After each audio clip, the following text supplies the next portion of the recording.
What is up, guys? It's RTK here. Today we're going to talk about the helmetless Tornado Shot Mana Forge arrows. I've seen very similar builds to this mechanic, but I think overall in 3.23 with the enchant gone from the helmet, this is one of the best time to try out the helmetless tech. The pros of this build is that you can achieve high damage with little investment. It is very good for the mid-game progression where you jump from yellow maps to red maps and the mobs are getting much harder. With the example POB that I will show after, you can achieve a DPS of at least 2.5 million on a single Tornado Shot arrow. Let's talk about how it works. It all revolves around Dance with Death. This keystone will only appear when you use a Brutal Restrain Timeless Jewel that has the mod that says Denoted Service of Dekara in the Akara of Asenath. So this is the important part where you have to have a Asenath Brutal Restrained Jewel. The pros of this keystone is that, as you can see, your critical strikes will be lucky and your damage with critical strikes is lucky as well. What it means by lucky is that the critical strike chance and the damage with critical strikes will be rolled twice, and the game will take the best result.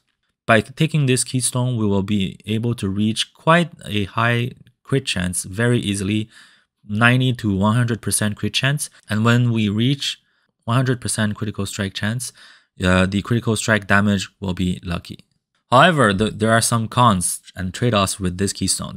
As you can see, we cannot use any helmets, and there's also the fact that enemies damaged with critical strikes against you is lucky. So if enemy is critting us, we're basically dead. The way we negate the enemy's damage with critical strike against us is lucky is by using a Mark Mastery. So this is an example of a POB, and here we are going to be using the Mark Mastery. It says marked enemies cannot deal critical strikes. So this will basically negate the big downside of this keystone over here. So let's talk about the POB for a little bit. Overall, it is very similar to what the normal build has, except the changes we are making is that we're going to be using a Brutal Restraint that has Asenath. With this jewel, as you can see, without this jewel, this keystone is Wind Dancer, but when we put the keystone, this will become Dance with Death. And we will take Dance of Death over here and take the Mark Mastery over here. Other than that, there are not much changes at all for the tree. And that's it. That's all the adjustment you need for the tree. There's one small note about the Ascendancy is that instead of taking Focal Point, we're going to be taking Far Shot. This is a very important. This is very important for our damage. As you can see, if I hover over Far Shot, it gives us around 30 to 40% DPS with this node. And by using Dance with Death keystone, we can no longer use the Fledgling helmet that grants us Far Shot. So we're taking Far Shot instead of Focal Point. Other than the skill tree, there are some changes we have to make regarding the gems. So we're going to be using Volatility support and added lightning damage support instead of Mirage Archer and GMP. What Volatility does is that the supported skills will have 58% more maximum attack damage, but the downside is that the supported skills will have 69% less minimum attack damage. So as suggested by the name of this gem, our damage is going to be very volatile. The range of our damage will increase, a low damage on the low end, but we will also have a much higher ceiling. Similar to Volatility, the lightning damage support, overall in the game, lightning damage has a very high variance as well. As you can see, a level 20 added lightning damage is 19 damage to 358 lightning damage. Comparing lightning damage to something like added cold damage, as you can see, the cold damage will be very consistent, 152 damage to 228 damage. The variance between the lows and high, the lowest and the highest damage is much lower than compared to the added lightning damage. And we will take advantage of Dance with Death. That makes our damage lucky and rolling twice, basically lowering the disadvantage of our volatile damage. Since our focus is going to be mainly on lightning damage, I suggest also changing the Anoint on your amulet to Arcing Blows, which will help with our overall lightning damage. Let's talk about the configuration and items in the POB. For the configuration, it's very basic. Have Power Chargers, Frenzy Charges. We have Gale Force from our Ascendancy, Onslaught, Adrenaline, Onslaught from our Flask and maybe our gloves, and Adrenaline from our gloves as well. Since we have Fire Shot, I put the travel distance at 70. And since we're using Trinity, we're also putting 50% 50 resonance count. Just make sure that you're always proccing Trinity correctly. So I have included it in the notes some trade links. This is, for example, so for the bow, we're going to be focusing on some crit chance and attack speed.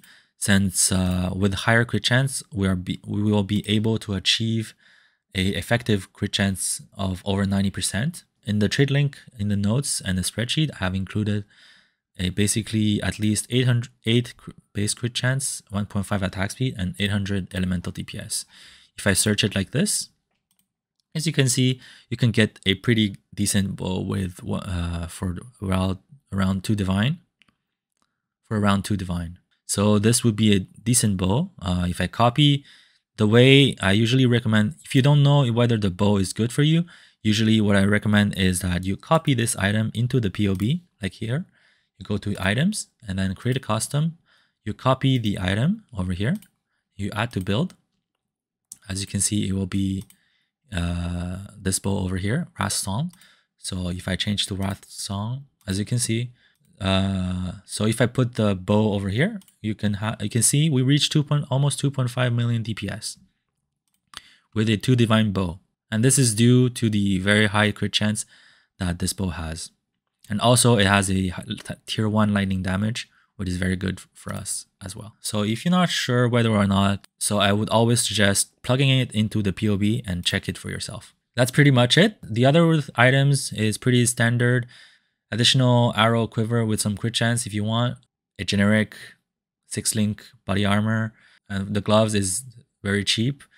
Same thing with the amulet. And the boots is just resist and movement speed as per usual. Rings is resist, attributes, whatever you need with the craft of the mana cost. With the reduced mana cost craft, the belt is, as usual, a Stygian Vice for the extra socket and life attributes resistances. And that's pretty much it for the Headless Tornado Shot Manaforge Arrows build. And that's pretty much it. I also have updated the spreadsheet regarding the Tornado Shot Manaforge Arrows. As you can see on the bottom, I have a section that is dedicated to some trade links and how the build works. And hopefully this will help you gear up and have a smoother progression. As always, thank you guys for watching. Leave a like, subscribe, leave a comment down below. Stay tuned for the next video because I will be talking about the charms that you should be using, some example of good charms, and also about some of the new overpowered specters that you can put into your build. See you guys next time.